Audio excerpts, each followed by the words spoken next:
Part 3. Chapter 19. "Oh, goodness, hello!" Grandma Carla let out a squeal of surprise. A smile wrinkled her round face. She pushed open the screen door for me. "How are you?" I cried, wrapping her in a hug. Her tiny body felt frail, almost brittle. I loosened my hug and stepped back to look at her. Her gray-blue eyes were as bright as ever, but the rest of her face had faded. She was tinier and more bird-like than I recalled. She reminded me of the flamingos I'd seen one summer in Florida, like a flamingo whose pink color had faded to powder white. "It's so good to see you," she said, grinning at me. I'm just so shocked." She placed a hand over the chest of her pale blue house dress. She led the way toward the kitchen table against the wall. She walked slowly, a small step at a time. I guessed that her arthritis was bothering her. The house smelled of roast chicken. I saw a large soup pot steaming on the stove. I suddenly remembered I hadn't eaten since breakfast. I turned to see Grandma Carla leaning both hands on a chair back, staring hard at me. She scratched her curly hair. "Now, let me see. When were you here last? 2 summers ago? Yes, I believe it was." "I think so, Grandma," I said uncertainly. I gazed around her toward the front of the house. "Is Nicole here?" I blurted out. "What?" She narrowed her eyes at me. "Is Nicole here?" I repeated. "Nicole told me that she might be coming up here to visit you, so I thought—" I couldn't read Grandma Carla's expression at all. Her bottom lip quivered, and she stared thoughtfully at me. "Did Lucy show up here in my body?" I wondered, staring back at the old woman.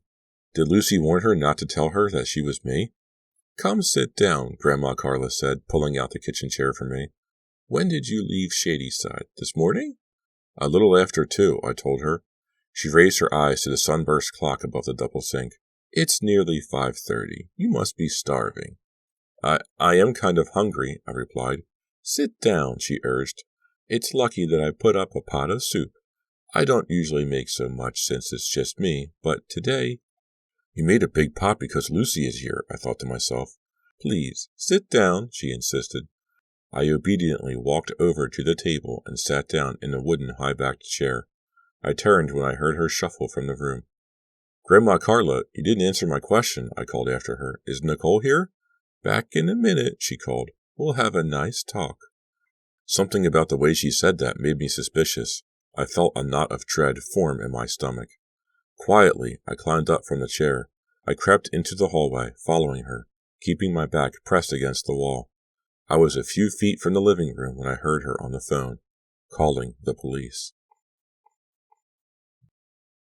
Chapter 20. I turned to the kitchen. My first thought was to run, to get out of there, away from the farm. But I stopped and stood frozen in the hallway. I had come so far, and I had been running for so long. I can't keep running, I told myself. I have to get my body back. I have to get my life back. I burst into the living room just as Grandma Carla hung up the phone. She turned, startled. "Oh!" I stormed up to her angrily, my hands balled into tight fists. "Why?" I demanded in a trembling voice. She stared back but didn't answer. I could see fear growing in her eyes. "Why?" I repeated. My body began to shake with rage. I felt myself going out of control. "It will be okay. I called for help," she said. She tried to back away from me, but I followed her. She suddenly looked even more frail and bird-like. I trusted you," I cried. "I've always trusted you. Why did you call them? Why won't you help me?" Her blue eyes stared hard into mine. "Let's sit down and talk about it, okay?" she suggested softly. "Sit down and wait for the police to come and grab me and haul me away for murders I didn't commit?" Her quiet suggestion made me even angrier. "I just came to find Nicole," I told the old woman through gritted teeth. "Nicole is here, isn't she? Isn't she?" Grandma Carla didn't reply. She bit her lower lip. Her lips had lost all color, had become as pale as her face. Her eyes went to the living room window. I knew she was watching for the police car. I reached out and grabbed both of her arms. "Tell me where Nicole is," I pleaded. "Please, tell me where she is, and I'll go. I promise I'll leave and never come back." I must have squeezed her arms too hard. Grandma Carla winced in pain. I loosened my grip, but I held on to her. I had the feeling that if I let go, she would slip away, vanish into thin air, leave me alone to face the police. "I don't know where she is," Grandma Carla replied, her eyes on the big picture window. "Why won't you tell me the truth?" I screamed. I thought I heard a car crunching over gravel. I dropped her frail, bone-like arms. I spun away. I had no choice, I realized. I had to run. Lucy's grandmother wasn't going to help me, even though she thought I was Lucy. "Wait, come back," she called as I ran to the back. "Please wait." I ignored her shouts, shoved open the kitchen door, and plunged out into the backyard. A soft breeze rustled the cornstalks in the field behind the barn. I turned one way, then the other, searching for a hiding place. I knew I couldn't run far. I was too weary, too tired of running. My eyes stopped at the old stone well to the right of the barn. The water was contaminated. The well hadn't been used in years. Could I hide inside it? Hang on to the stones on the side? Wedge myself in? No, I decided. Too scary. What if I fell? Plunged down into the filthy water? I'd drown before anyone could find me and drag me out. Could I hide in the cornfield? Maybe for a while. But the corn wasn't quite as tall as me. I'd have to stoop and crawl. The police would find me easily. An open field couldn't hide me for long. I heard a car door slam beside the house. The sound forced me to move. I began running across the tall grass to the barn. I had no choice, I decided. They'd searched the barn, but there were good hiding places inside. I could bury myself in a mound of hay or straw, or squeeze into the old tool closet behind the tractor stall. I heard a second car door slam. The sound sent a jolt down my body, tightening my leg muscles, making my heart pound. Running as hard as I could, I bolted into the barn. My feet slid on the straw that blanketed the dirt floor. I stopped for a moment, allowing my eyes to adjust to the darkness. The air felt cool. I gasped in a deep breath. Another. It smelled so sweet. So many memories came flooding back to me, triggered by the familiar aromas of the barn. So many wonderful days, so many happy moments. I forced back a sob. I knew I had no time for memories. Gray light filtered down from the dirty window in the hayloft above me. In the dim light, I saw a tall pile of straw against the side wall, neatly stacked in tied bundles.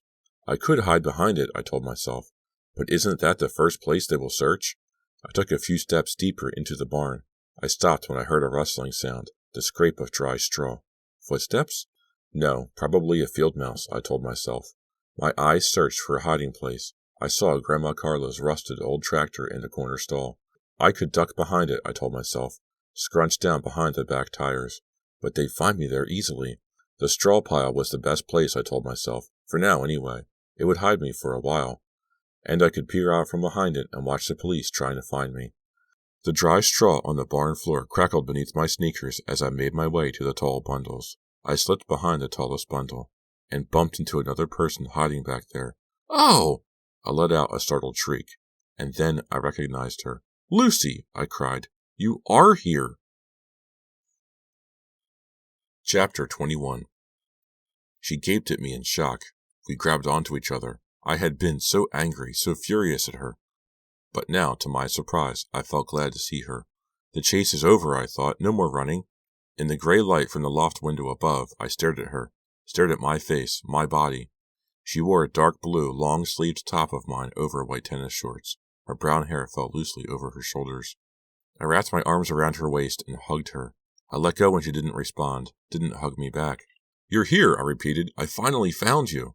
She narrowed her eyes, my eyes, at me. She still hadn't said a word. I felt overcome by emotion, a dozen emotions all at once. I felt angry and relieved and joyful and confused all at once. "Lucy, why?" I managed to choke out. "Why did you do it? Why did you kill them? And why did you run from me?" She lowered her eyes. "I can't explain," she whispered. "You have to explain," I cried. I leaned past the straw to check the barn door. No sign of the police officers, yet. "You have to explain, Lucy," I repeated in a trembling voice. "And we have to switch back." She mumbled a reply. I couldn't hear it. She continued to avoid my stare. "I want my body back," I insisted. "I want to switch back our bodies. Now. Do you hear me?" She finally raised her eyes to me. Sad eyes. Cold eyes. "We can't switch back," she said softly. "Huh? Why not?" I demanded angrily. "I'm not Lucy," she replied. "Lucy switched bodies with me this afternoon. My name is Nancy." Chapter 22. "You're lying," I told her, feeling my anger grow. "You're lying, Lucy." She shook her head. Her dark eyes brimmed with tears. "I don't believe you," I insisted. "You can cry all you want. I'm not stupid. Do you really think I'm stupid enough to believe you?" Her chin trembled. The large tears rolled slowly down her cheeks. She made no effort to wipe them away. "It's the truth," she whispered. "I don't care if you believe me or not. I don't even know your name." "My name is Nicole," I replied through clenched teeth. but I'm inside Lucy's body, and you're in mine, Lucy. I repeated her name again and again, so angry, so out of control, so desperate for her to be Lucy and not some stranger. Lucy, Lucy, Lucy. Stop it, she pleaded. Stop. She held her hands over her ears and shut her eyes. Lucy, Lucy, Lucy. I wanted to grab her and shake her hard, shake her till she confessed that she really was Lucy. I'm not Lucy, she insisted. I'm Nancy. Lucy forced me to switch. She forced me. Then she took my body and she ran away. More tears rolled down her face. Her whole body began to tremble. I took a step back, watching her. I realized I was beginning to believe her. You really aren't Lucy? I stammered. She shook her head. Tears fell onto the straw on the barn floor. She forced me to switch. Now what am I going to do? I heard the scrape of straw, heavy thuds. I turned to see a dark figure enter the barn. The police. We've got to hide, I whispered. To my surprise, Nancy had a smile on her face. Her dark eyes gleamed. The police are here, I warned, whispering softly. We have to hide. Her grin widened. She shook her head. Nicole, you really are an idiot, she said. You really believe that dumb story? Lucy? I cried. She nodded, grinning triumphantly. She had fooled me. There was no Nancy. She was Lucy. I had found her. I made an angry grab for her, but she sidestepped away. Then she spun around the bundle of straw and started to run. Hey! I called in a whisper. I forgot about the police. I started to chase after her. I couldn't let her get away again. In the dimming gray light, I saw her dart out through the barn door. I ran harder. I was only 10 or 20 steps behind her. She ran toward the old well, her sneakers pounding the ground, her brown hair flying wildly behind her. Crickets chirped shrilly all around. I heard a dog howling mournfully in the distance. It was as if the entire farm had suddenly come alive, as if all the plants and creatures around me were sounding their excitement. I squinted in the darkness, my eyes locked on Lucy. She was running hard, only a few yards from the old well now. What did she plan to do, I wondered? Did she plan to hide in there? I tried to run faster, to catch up with her, but I heard the thud of footsteps behind me. I heard a groan, heavy breathing, and then I felt strong arms wrap around my legs. Oh! I uttered a startled cry as I was tackled and dragged to the ground. Let me go, I shrieked. I can't let her get away again. But the two hands held me down. I kicked my legs, thrashed my arms frantically. I couldn't get away. With an angry cry, I turned to face my pursuer. When I gazed into his face, I gasped in horror. Kent, I choked out. Kent, no, it can't be you. You're dead. You're dead. He narrowed his eyes at me coldly. Nicole, I've come for you, he said. Chapter 23. He let go of me and climbed to his feet. Then he reached out for my hands and pulled me up. His hands were warm. He was breathing hard. Kent, you're dead, I murmured. I saw you. Your head. The words choked in my throat. I'm okay, he replied softly. No, I insisted. I was in your house. I saw you in your den. I saw the blood, Kent. I was there. He placed a calming hand on my trembling shoulders. Shh, he whispered. Take a deep breath, Nicole. Try to calm down. I followed you here. I've come to help you. I obeyed his instruction, but I knew it would take more than a deep breath to calm me down. I felt too confused, too frightened. I had too many questions. How did he find me? Why did he come? Who did I see lying dead on the floor in Kent's den? Kent, I started. But he pressed a finger over my lips. Shh, it's okay, he repeated softly. It's okay, Nicole. Then you know, I exclaimed. You know that Lucy and I switched bodies? He nodded. Yes, I know all about it, he said. He wrapped his arms around my shoulders. The arm felt heavy and solid. It felt real. He isn't a ghost, I thought, staring at him, studying his solemn face. He's really here. He's alive. Let's go in the house, he urged, leading me across the tall grass. Let's go sit down in the house. I'm going to help you, Nicole. That's why I followed you here. But Lucy, I stammered. In my shock at seeing Kent, I had forgotten about her. I spun away from the barn. I saw her head poke up from inside the well. I saw two pale hands grasping the jagged gray stones at the top. Help me, Lucy called. Nicole, hurry. I'm slipping. I'm going to fall. Lucy, I called to her and started to run, but Kent grabbed me around the waist and held me back. Hurry, Lucy called. Hurry, Nicole. I can't hold on any longer. I can't. Her head disappeared behind the wall of the well. I saw one pale hand slip off. I had to get to her. I had to save her. But Kent tightened his grip around my waist. Kent, what's wrong with you? I shrieked. Let me go! Let me go! Let her drown, he murmured in my ear. Chapter 24. Are you crazy? I cried. I twisted my body, ducked low, tried to break away. Nicole, her shrill, frightened voice echoing inside the old well. Please, hurry. I can't hold on. I can't. Let her drown, Kent repeated coldly, casually, with no emotion at all. But she's my friend, I screamed, and she's in my body. She's going to drown in my body. With a desperate tug, I loosened Kent's grip. Then I shot both elbows back hard. I heard him groan in surprise as my elbows jammed into his stomach. He let out a weak cry of pain, and his hands dropped away. I stumbled forward, fell to my knees, leaped up. Lucy, I'm coming. Hold on. Please, hold on, I called. I ran across the grass, my arms outstretched as if reaching for her. Hold on! Hold on! I cried. My heart thudding, I reached the well, grabbed her hand. Yes, grabbed it, got it, and felt it slip from my grasp. The long, red fingernails scratched my palm as the hand slid away. The hand disappeared from view. I gripped warm air. Nothing but air. I heard Lucy's terrified scream all the way down. All the way, all the way, her echoing scream, and then a heavy splash. Chapter 25. Lucy! Lucy! I didn't even know I was shrieking her name. I leaned over the side, peered down, down, down into the darkness. Lucy! Lucy! The well was so dark, so deep. I couldn't see her, but I could hear her frantic splashes, hear her short, gasping cries of terror. I could picture her arms and legs thrashing wildly, slapping at the water. I could picture her face twisted in horror, arched back out of the water, sucking in breath after breath. The water must be so cold, so dirty.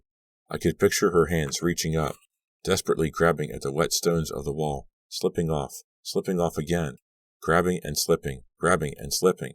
Lucy! Lucy! I could hear the wild thrashing, the echoing splashes, her desperate, hopeless attempts to stay afloat. Help me! Nicole! Her voice floated up, ringing as if in a vast cavern. She sounded so far away, miles and miles away. She called up only once. Lucy! I'm here! Lucy! Keep swimming! Lucy! Don't give up! Leaning over the side, staring into the deep darkness, I shouted down to her. But she didn't call up again, and the splashing sound stopped a few seconds later. And I stared down, feeling the coldness of the stones on my waist, leaned further down, listening to the deep silence, listening to her drown in my body. My best friend, drowned at the bottom of the old well in my body. I let out a sob as strong hands grabbed my shoulders. Kent pulled me up, away from the well. Kent! She? I stammered. He held me gently, pulled me close. I know, he whispered. Nicole, I know. I couldn't help her, I choked out, my entire body starting to shake. I couldn't save her, Kent. I couldn't do anything for her. Nothing at all. I know, he repeated tenderly. I know. He held me tightly and guided me toward the house. We were halfway across the yard when Lucy stepped out from behind a tall evergreen shrub. Her hair fell, wet and tangled with mud and leaves, to her shoulders. Her clothes were soaked, her white tennis shorts stained with mud. My mouth dropped open. I tried to call her name, but no sound came out. I felt my knees buckle, my legs go weak, felt myself start to slip to the ground. But Kent held me up, held on to me tightly, as if holding himself up too. Walking slowly and deliberately, she stepped in front of us. She pushed the wet, matted hair off her face with both hands. She had the strangest smile on her pale lips, a pleased smile, a triumphant smile. Lucy? I finally managed to choke out. Lucy? How did you get out? I wanted to run to her, to throw my arms around her, to hug her and cry for joy, but her cold smile held me back. You're out! You're here! I cried. Her emerald eyes locked on mine. She didn't utter a sound. My body is okay, I found myself thinking. A shameful thought, I know. I should have been thinking only of my friend, but staring at her in my body, I couldn't help myself. I couldn't help it. I found myself thinking, there's still a chance Lucy and I can switch back. Still a chance I can get my own body back from her. She moved quickly. I felt Kent's hand slide off my shoulder as Lucy dived forward. He uttered a short cry of surprise as Lucy grabbed his head in both hands. Let's switch, Kent, Lucy said, her voice watery and strained. Let's switch, okay? Kent tried to pull back, but Lucy proved too strong for him. Gripping both sides of his head, she gave it a hard twist and wrenched the head off his shoulders with one strong tug. Chapter 26. The head made a tearing sound as Lucy ripped it off, like the scrape of Velcro. Lucy's eyes lit up and her grin spread across her face as she held Kent's head up high. I uttered a long howl of terror, of disbelief. I shut my eyes. I couldn't bear to see his lifeless head, frozen forever in an expression of shock and horror. I couldn't bear to see Lucy's gleeful grin. "Let's switch!" Lucy's shrill scream rose into the air like a wailing siren. "Let's switch! Come on, let's switch!" I kept my eyes closed. I never wanted to open them again. "Let's switch!" Lucy shrieked. "Come on, Nicole. You switch heads with Kent, and then I'll switch with you." Her high laugh made my entire body shudder. A few seconds later, I heard a car door slam. I opened my eyes in time to see two men climb out of a black car and come running across the grass. Two gray-suited men, the Shadyside police officers. They came charging up to me. Each of them took one of my arms. Their grip was gentle but firm. My heart pounded in a wild, unnatural rhythm. My breath caught in my throat. I couldn't speak, couldn't shout out my fear, my terror. I searched for Lucy and Kent, but they had vanished. Hearing another car rumble up Grandma Carla's driveway, I turned. The car was filled with people. All four doors opened at once. I saw my parents climb out and gazed my way. Then I recognized Lucy's parents. Not dead? The Kramers, not dead? And then Kent climbed out of the back seat. They surrounded me quickly, all talking at once. The two gray-suited men stepped back as my mom threw her arms around me, hugged me so tight, weeping, her shoulders trembling. I could feel Mom's hot tears on my face. "Nicole, Nicole," she whispered my name, pressing her cheek against mine. When she backed away, Dad hugged me too. The two gray-suited men stood tensely at my sides. Blinking away my own tears, struggling to lift the confusion from my mind, I stared at the Kramers and at Kent. Not dead, not murdered, all of them alive. And then I saw Grandma Carla in the middle of the group. "We're so sorry," Mom was telling her. "We're so sorry Nicole came up here and troubled you. We thought Nicole was okay. We really thought she was over it." Over it? What was Mom talking about?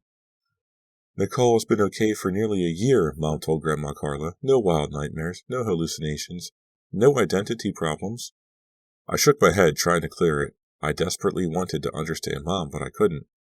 I turned and saw Dad talking to Kent. "Kent, that was good of you to tell us Nicole had slipped again," Dad was saying, "and so decent of you to follow her here. We've had these two doctors from the hospital on her trail." Dad pointed to the gray-suited men. "But we would never have found Nicole without you." "Hospital workers? They weren't police officers?" Kent muttered something, his eyes on the ground. I couldn't hear what he said. They were all talking at once. It was so hard to understand. I turned to see Grandma Carla shake her head fretfully. "Poor Lucy has been dead for 3 years, she said sadly. "That horrible, horrible car accident." Her voice trailed off. She let out a long sigh. "Nicole started having the hallucinations right after Lucy died," Mom explained to her. "She started seeing horrible things. They were all in her mind, but they were so real to her." Grandma Carla tisk-tissed, shaking her head sadly. Mom continued, "After Lucy died, Nicole started talking to her, imagining that Lucy was still with her, and sometimes... Mom's voice caught in her throat. She swallowed hard. "Sometimes Nicole even imagines that she is Lucy," she told Grandma Carla. "She just can't accept the fact that Lucy has been dead for 3 years, Dad added sadly. "You'll get her the help she needs," Grandma Carla replied softly. "She'll be okay, I'm sure." They continued talking. Their voices blended into each other, became just sound to me. I didn't really care what they were saying. I felt happy now. I felt happy to see them. Happy and relieved that I didn't have to run anymore. Happy that everyone was alive and okay. So happy that I didn't even put up a fight as the two gray-suited men led me to their car. Chapter 27. That happened nearly 6 months ago. Now I'm doing really well. I'm feeling so much better. My nightmares have stopped. I haven't had one in weeks and weeks. I sleep so peacefully now, like a baby. I haven't seen any more horrible murders. I realize now that they were all in my mind, all just frightening hallucinations. They seemed so real, I believed them to be true. But I know better now. The ugly hallucinations are behind me, and I intend to keep them behind me. I have such a positive attitude. I feel so good about myself lately. I guess the main reason I feel so wonderful is that Lucy comes to visit me every day. Such a good friend. She hasn't missed a single day. It has meant so much to me. Seeing Lucy at my bedside every day has really helped to speed my recovery. I think the doctors are going to let me out soon. Won't that be great, Lucy? Maybe they'll let me go back to school in time for graduation, and you and I will graduate together. That will be just perfect. Won't it, Lucy? That will be just perfect. Don't you agree? This has been a Nightfall Audiobooks production of Switched by R.L. Stine, a Fear Street novel, Book 31. Hi, this is Chris with Nightfall Audiobooks. That was Switched by R.L. Stine. I gotta say, this is one of my favorites. I know, I probably say that about all the books that I read. This one is unique in that there's murders and things, but there really isn't anything happening except Nicole is losing her mind. Her best friend died in a car crash 3 years ago, and Nicole is so unable to cope with her death that she imagines that she's there, that she switches places with her, that they're in each other's bodies and they're really not. It's very imaginative. It's a really cool idea. Look at the part where Nicole goes to Lucy's house and she checks her closet. All of her clothes are gone. And she goes, oh, well, she must have packed up all of her clothes and tried to run away on me after she killed her parents. Well, that doesn't make a whole lot of sense because if Lucy was going to frame Nicole for the murder of her own parents, she wouldn't have had to have packed up any of her clothes. But Nicole didn't think about that. She was just running scared the entire book. In reality, Lucy's bedroom was probably empty because she's been dead for 3 years and her parents, emptied her room out and things. And it's really, really something with a twist at the end where Nicole goes back to the mental hospital to get further treatment. But hey, Lucy is still visiting her every single day. She's doing better. Maybe she can get out and graduate high school now. Usually Fear Street novels revolve around murders and whodunit and supernatural things like that. And this is sort of both. This has a supernatural element with the changing wall, and it has murders that occur quite a bit, but they're not real. The changing wall doesn't really exist. It's not a true Fear Street artifact because it's simply in Nicole's head, and the murders don't count because those are in Nicole's head too. The main character is the victim the entire time. She doesn't try to get help because she thinks that she's someone else, and that if she tries to get help, and she assumes this correctly, that no one will believe her. But then when she does talk to people, and everyone that she talks to says, Nicole, you gotta sit down, you gotta relax, what's going on? We're gonna get some help, we'll help you. And every time she overhears someone on the phone, they all call the police, they all call the hospital, they call each other, and they say, holy cow, Nicole is off her rocker again, she's seeing Lucy, she thinks she's Lucy again. So they all call and they all try to get help. But then Nicole just takes off again. She's like, oh no, I'm stuck in Lucy's body. But you believe me, right? I didn't kill her parents, right? I mean, man, what a premise. It's such a cool idea. That about wraps it up for Switched. Thank you very much for listening to it. If you want to get in touch with me, you can. You can send me an email at nightfallaudiobooks@gmail.com. I'm also on YouTube at Nightfall Audiobooks. Like, comment, subscribe, tell your friends, tell your mom, tell whoever you think would like to listen to me read them Fear Street books. Thank you very much for listening, and I will see you next time.